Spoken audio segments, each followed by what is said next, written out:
हजरात, आपको यूक्रेन का कैरेक्टर याद है, किस तरह से इस जंग में वो कूदा था और अरबों को भरोसा दिलाया था कि भाई हम आपके इलाके को बचाएंगे और हम ये कर देंगे, हम वो कर देंगे, हम ऐसा कर देंगे, हम ईरान के ड्रोन्स को रोक देंगे।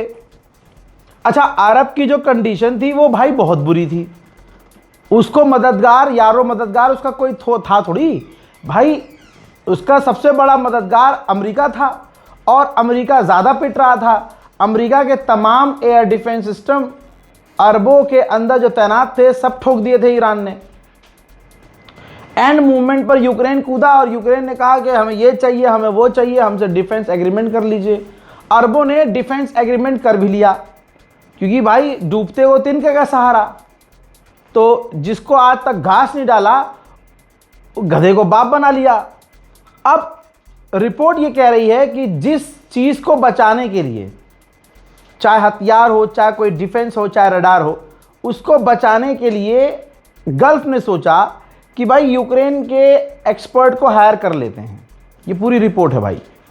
तो हायर कर लिया, लेकिन रिपोर्ट ये कह रही है कि यूक्रेन के कमांडर एक्सपर्ट, ड्रोन एक्सपर्ट भी उस चीज़ को नहीं बचा पाए अरबों की, जिस चीज़ को बचाने के लिए मेनली उन्होंने यूक्रेन की फौज को, कमांडर को हायर किया था। बल्कि यूक्रेन की फौज का जो कमांडर था ना, ड्रोन कमांडर, वही मारा गया। ईरान ने मिसाइल दागी, वो मिसाइल रोक नहीं पाया और कमांडर ही निमट गया यूक्रेन का। अब उसके बाद बहुत झेप मिटाई इन्होंने, लेकिन जब अब ये सीज फायर हुआ तो पहली फुर्सत में गल्फ देशों ने अपने मुल्क से यूक्रेनी कमांडरों के पिछवाड़े पर लात मारकर उन्हें यूक्रेन वापस भेज दिया। इंतज़ार भी नहीं किया कि दोबारा अगर जंग हो गई तो क्या होगा, भगा दिया। तो यानी यूक्रेन भी इस जंग में इतना जलील हुआ जितना ट्रंप जलील हुआ। अमेरिकन मीडिया दावा कर रहा है, अमेरिकन मीडिया, कि ईरान की डेलीगेशन पहुंच चुकी है इस्लामाबाद। ये बात खुलकर अभी तक नहीं बोली जा रही है, लेकिन मीडिया ने ऐसा दावा कर दिया है। भारतीय वक्त के मुताबिक बात करूं तो शाम 6 बजे करीब आसपास ये बात कही जा रही है। पहली रिपोर्ट शाम 5:30 बजे आई थी कि ईरान के कुछ टीम वाले पहुंच चुके हैं, डेलीगेशन पहुंच चुकी है। अमरीकी मीडिया दावा कर रहा था। अमरीकी मीडिया ने कल रात को भी दावा किया था 3 बजे कि ईरान के एक्सपर्ट पहुंच चुके हैं, लेकिन ईरान ने डिनाई कर दिया था। लेकिन अब 2.5 घंटे से ऊपर हो चुका है, ईरान की तरफ से डिनाई नहीं किया गया है। आज़ाद ये जिन्ना कन्वेंशन हॉल है इस्लामाबाद टॉक्स के नाम से, वहाँ यहीं इसी जगह बात होनी है।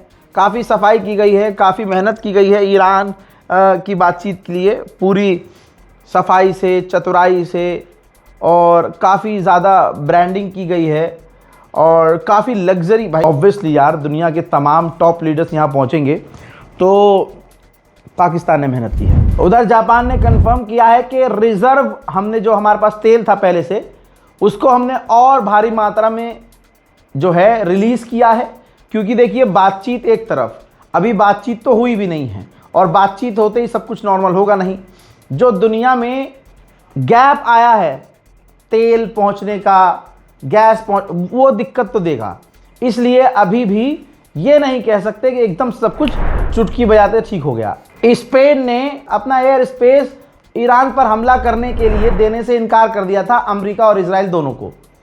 तो गाज़ा पर नज़र रखने के लिए जो कुछ देशों की फ़ौज इजराइल में तैनात थी, हज़रात, इजराइल ने कहा है कि हमने स्पेन की फ़ौज को अपने मुल्क से निकाल दिया है। इसके बाद डोनाल्ड ट्रंप के पास कुछ है ही नहीं। धमकी तो ठीक से अब दे भी नहीं पा रहा है, लेकिन उसे आदत है बोलने की। तो इसने कहा है कि वर्ल्ड्स मोस्ट पावरफुल रीसेट। आप जानते हैं रीसेट किसे कहते हैं? जब आप अपने फ़ोन को रीसेट करते हैं, सब कुछ ठीक हो जाता है, नया हो जाता है, शुरू से शुरू होता है। तो बात तो सही कही है इसने कि अमेरिका को सबसे बड़े लेवल पर पूरी दुनिया में पहली बार किसी ने रीसेट किया है, वो ईरान है। मेरे दोस्तों, ईरान से भी अमेरिकी गवर्नमेंट ये मांग करेगी कि लगभग हमारे 6 लोग, अमेरिकी लोग ईरान की जेल में हैं, आपकी कैद में हैं, आप उन्हें रिहा कीजिए। ऑब्वियसली शर्तें तो दोनों तरफ से रखी जाएंगी। बात यह है कि ईरान अपनी बातों पर टिका रहे। ईरान अपनी शर्तों पर टिका रहे। हजरात, एक ऐसी रिपोर्ट आ रही है कि दिल आपका हिल जाएगा और आज के बाद दुनिया का सिस्टम ईरान चेंज कर देगा, बल्कि कर दिया है। जिस तरह से ईरान इस जंग में लड़ा है, खुदा की कसम तालिबान क्या लड़ेगा। हजरात, आपको याद होगा कुवैत पर एक बड़ा हमला हुआ था, अमरीकी इकट्ठा थे वहाँ अमरीकी फ़ौजी, जिसमें कई अमरीकी फ़ौजी मारे गए थे और वो सबसे बड़ा हमला अमरीकी फ़ौज के ऊपर था। खुलासा ये हुआ है कि वो हमला ईरान ने मिसाइल से नहीं किया था। अल्लाह अकबर, वो मिसाइल से हमला नहीं किया था ईरान ने, वो ड्रोन से हमला नहीं किया था ईरान ने, बल्कि पुराने ज़माने का सुखोई फाइटर जेट था ईरान के पास। आप देखिए, ईरान की ताकत देखिए और जज्बा देखिए। ईरान के पास पुराना फाइटर जेट था, पुराने ज़माने का। उन दो फाइटर जेट ने, पुराने दो फाइटर जेट ईरान के पायलट उसमें सवार हुए और उस जगह पर जाकर सबसे बड़ा हमला किया, बमबारी की।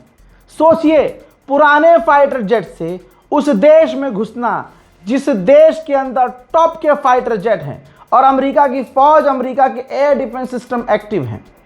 उसने वहां ईरान के दो फाइटर जेट ने अमेरिकी ठिकानों पर ऐसी बमबारी की कि कई अमेरिकी फौजी तुरंत मारे गए। अब इसके बाद क्या हुआ? इसके बाद कुवैत ने अपने एडवांस फाइटर जेट से उन दोनों ईरानी फाइटर जेट्स को मार गिराया। नहीं समझ में आई कहानी अभी भी? ईरान ने अपना ऑपरेशन कर दिया और घुसकर मारा। इसे कहते हैं घुसकर मारना।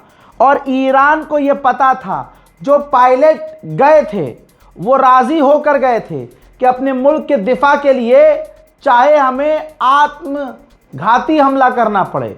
उनको पता था कि हम यहां बमबारी करेंगे और यहां से बाहर नहीं जा पाएंगे, लेकिन फिर भी जज्बा देखिए, अपने मादर वतन को बचाने के लिए, अपनी ज़मीन को बचाने के लिए, अपने मुल्क के लिए जब इंसान लड़ता है, दुनिया की कोई भी फ़ौज, हमारे हिंदुस्तान की फ़ौज देखिए, भारत की फ़ौज देखिए, जब लड़ती है तो नहीं देखती है सामने मौत खड़ी है और उसका सामना करने के बाद मैं रहूँगा कि नहीं रहूँगा। यह जज्बा भारतीयों के अंदर, भारतीय फ़ौज में नज़र जो आता है, वही जज्बा आज ईरान की फ़ौज के अंदर नज़र आया। ईरान के दोनों उन पायलट्स को पता था कि हम जा तो रहे, लौटेंगे नहीं। मकसद उनका साफ था, दुश्मन पर हमला करना है, इनको मार देना है, चाहे हमें भी जान देनी पड़े। और वही हुआ। इसे कहते हैं हैदर वालों की जंग। मेरे दोस्तों, ईरान का आप खेल देखिए, ईरान की ताकत समझिए। ईरान ने खुद आधिकारिक स्टेटमेंट जारी किया है और कहा है कि हमने अमेरिका और इजराइल को मजबूर कर दिया है, मजबूर कि लेबनान पर वो हमले कम करें। फिलहाल लेबनान पर उन्होंने हमले कम कर दिए हैं और अभी हम उन्हें और आगे झुकाएंगे और मजबूर करेंगे। मैंने आपसे कहा था ना, एक बात कहता था मैं आपसे कि नेतन्याहू इलाके में जंग इसलिए छेड़ के रखना चाहता है ताकि उसके ऊपर जो केस लगे हुए हैं, जो चार्जेस लगे हैं, उस पर बात ही ना हो। ईरान ने यही तो कल कहा था, ईरान के पार्लियामेंट स्पीकर ने यही कहा था कि नेतन्याहू पूरे इलाके में आतंक इसीलिए मचा रहा है, जंग इसलिए चाहता है ताकि वो जेल ना जाए। ये ईरान के विदेश मंत्री ने भी कहा था। अब सुनिए, जब तारीख करीब आई तो नेतन्याहू ने कोर्ट से कहा है कि अभी मिडिल ईस्ट के हालात ख़राब है और हम जंग में हैं, लिहाजा अगले 2 हफ्ते तक हमारी जो तारीख है वो मुलतवी कर दी जाए। एक छोटी सी इजराइल की रिपोर्ट है, ऑफिशियल, ठीक है, ऑफिशियल है। कहा है कि 650 मिसाइल ईरान ने फायर की, जिसमें 24 इजरायली मारे गए, 10,800 हमले ईरान पर किए गए और ईरान में लगभग, दोस्तों मैं बता चुका हूं कल, 3,000 लोग, मैंने आपको बताया 3,000 लोग अब तक मारे गए हैं। जेडी वेंस जो अमेरिका का उपराष्ट्रपति है, एक वाहिद बड़ी खतरनाक रिपोर्ट आई है। ये रही रिपोर्ट, और आपको बता दूं कि अमेरिका के टॉप के अखबार में ये खबर शाया हुई है। खुलासा ये हुआ है कि जेडी वेंस, अमेरिका का उपराष्ट्रपति, खुद इस हमले के खिलाफ था जो ईरान पर हमला किया गया, और उन्होंने कई बार मना किया था। डोनाल्ड ट्रंप ने उनसे कहा, देखिए, एक तो जेडी वेंस जो अमेरिका के उपराष्ट्रपति हैं, उन्होंने मना किया। उसके बाद एक और ऑफिशियल थे, ट्रकर, उन्होंने भी मना किया लेकिन डोनाल्ड ट्रंप ने कहा कि हमेशा हमारे साथ सही होता है, इस बार भी सही होगा, डोंट वरी। और वाहिद अकेले नेतन्याहू के कहने पर डोनाल्ड ट्रंप ने हमला करवा दिया और आज हालत ऐसी हो गई है कि अमेरिका की पूरी दुनिया में, देखिए अमेरिका के वाइस प्रेसिडेंट ने एक बात और कही थी, वो बात बताना ज़रूरी है। उन्होंने कहा था कि अगर हमने ईरान पर हमला किया पूरा मिडिल ईस्ट अनस्टेबल हो जाएगा, पूरे मिडिल ईस्ट में परेशानी आ जाएगी, तनाव बढ़ जाएगा, हमारा तगड़ा नुकसान भी होगा और हमारी जो पॉलिटिकल इमेज है वो ख़राब होगी। लेकिन ट्रंप जिद पर था और हमला कर दिया। यही वजह है कि ईरान ने बातचीत करने के लिए अमेरिका के उपराष्ट्रपति जेडी वेंस को ही चुना है, जो इस वक्त इस्लामाबाद पहुंच चुके हैं। हजरात, ये तो कुएं से निकले खाई में कूदे वाला अमेरिका और इजराइल का सीन हो गया, क्योंकि इजराइल की पार्लियामेंट के अंदर रिपोर्ट पेश की गई और बताया कि जो खामनाई थे वो फिर भी बहुत सही थे। अब जो खामनाई के बाद खामनाई आए हैं, मुश्तबा खामनाई, ये और घातक हैं, ये और ख़तरनाक हैं, ये और हमारे लिए बड़ा ख़तरा है। लीजिए, गोप गोप हो गया। उधर बरतानिया का प्रधानमंत्री यूएई पहुंचा है। सारे बड़े बड़े देश उस जगह ज़रूर जाएंगे जहां सबसे ज़्यादा पिटाई ठुकाई हुई हो, क्योंकि भाई वो पैसे वाला है, आगे बिजनेस भी तो करना है और अमेरिका और इजराइल को खुश भी करना है। यूएई के अंदर ब्रिटेन की फ़ौज भी तैनात है, तो ब्रिटेन के प्रधानमंत्री अपने उस बेस पर भी गए और अपने लोगों से, अपने फौजियों से मुलाकात भी की। बहरहाल इस रिपोर्ट में इतना ही। जल्दी से इस रिपोर्ट को शेयर कीजिए। जय हिंद।